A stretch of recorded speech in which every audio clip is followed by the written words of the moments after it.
Hey, look, come here. I'm not gonna arrest you on all right? This is just for the time being. You're just, come on, fish away. All right. You know your license is no good, but I'm not too worried about that. That's a ticket, right? That's a ticket. Before the courtrooms, before the scandals, before the viral breakdowns, there was a kid from Pompano Beach with a story and a sound that no one had heard before. Kodak Black, born Dieuson Octave, exploded onto the scene in 2014 with the release of No Flockin. It wasn't polished, it wasn't industry approved, but it was raw, real, unfiltered, and the streets loved it. The way he bent his voice, the way he layered pain with pride, it struck a nerve.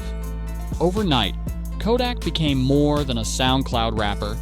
He was a symbol of what was possible, of how someone with nothing could speak to millions just by being honest about where they came from.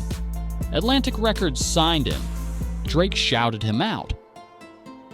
The rap game had found its next rebel genius. By 2017, he was a fixture in the culture. His debut album, Painting Pictures, went platinum. He collaborated with heavyweights like Travis Scott and Offset. And yet, the same energy that made him magnetic, the unfiltered chaos, would soon become his biggest liability. Because while his lyrics told the story of survival, real life was starting to catch up. How does one of hip-hop's most promising stars end up spiraling into chaos? Caught on video, pacing his room, hallucinating, and barely able to speak. How does a multi-platinum artist go from topping the charts to fighting for his freedom, his sanity, and his life all at once? This is the story of Kodak Black. From the outside, Kodak was living every rapper's dream. But behind the scenes, something was unraveling. Legal issues, addiction, isolation, and now, a felony trafficking trial that may end everything. What you're about to hear isn't just a timeline of arrests and headlines. It's a story of pain, pressure, and a man still fighting for redemption. But whether he gets it is up to the court. It all started with a seemingly routine stop. Florida officers pulled Kodak over and found oxycodone pills and $75,000 in cash in the car. On camera, he was calm, even cooperative.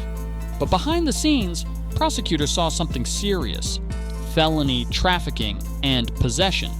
His trial is now scheduled for April 28th, with Judge Barbara Duffy presiding. According to insiders, this isn't about second chances anymore, it's about sentencing. Kodak's track record is working against him. This isn't Kodak's first rodeo. In early 2023, he was arrested for similar charges. He admitted to being on drank, a street term for lean, but denied other substances. After a home raid, Kodak faced serious charges, but he avoided jail through a plea deal that sent him to a rehab facility for 30 days. And for a brief moment, it worked. Kodak cleaned up, wrote music, exercised, and stayed quiet. He was focused. He released Walk shortly after rehab, his comeback track. It exploded online. The industry believed he was back. But fame is a double-edged sword, and for Kodak, the success was too much, too soon. He returned to the spotlight, joining Kai Cenat's livestream and dropping viral content. But fans noticed something was off. Kodak was sweating uncontrollably, twitching, and mumbling nonsense. It wasn't a one-off. He was later seen eating chicken alone in the middle of the street, looking strung out. Another clip showed him dancing erratically on his kitchen counter.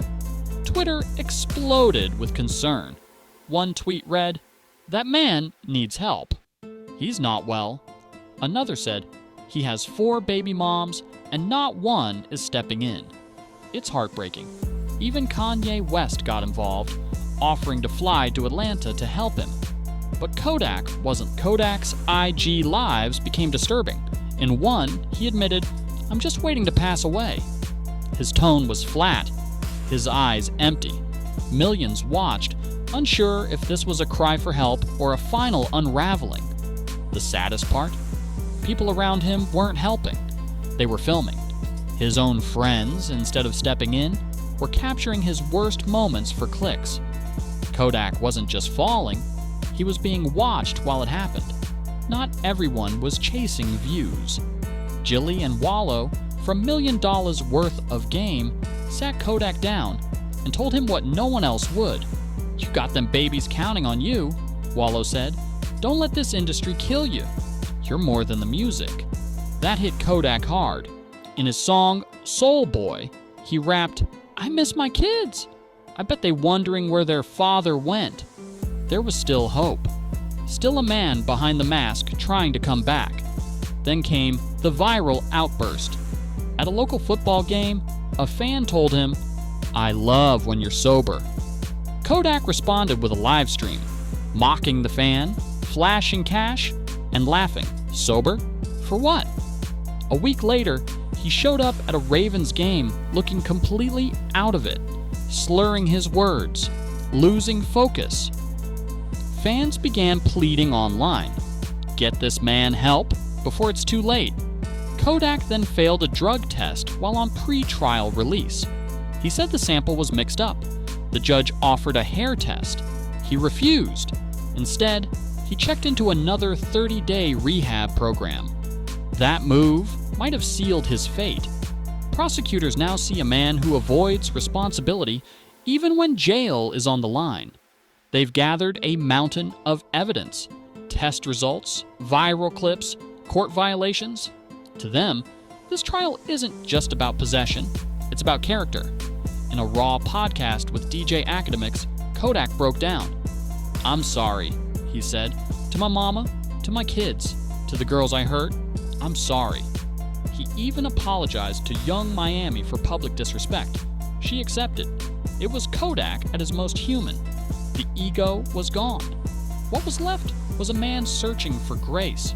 But the court doesn't deal in feelings, it deals in patterns, and Kodak's are hard to ignore. Kodak's story hurts because he meant more than music. He was the kid who made it out. The proof that pain could be powerful, that you could rise even if you were born in chaos. But survival isn't growth, and Kodak never truly left the storm. He just brought it with him. Now the industry watches with heavy hearts, because even if he walks free, something sacred has been lost. The story that could have inspired millions now ends as a warning.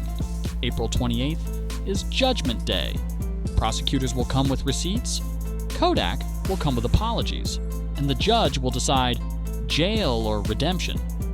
But here's what we need to ask. Do we wait until it's too late to care about our artists? Kodak's story isn't unique. It's a reflection of the system, the fame machine, and the way we let talent drown in trauma for views.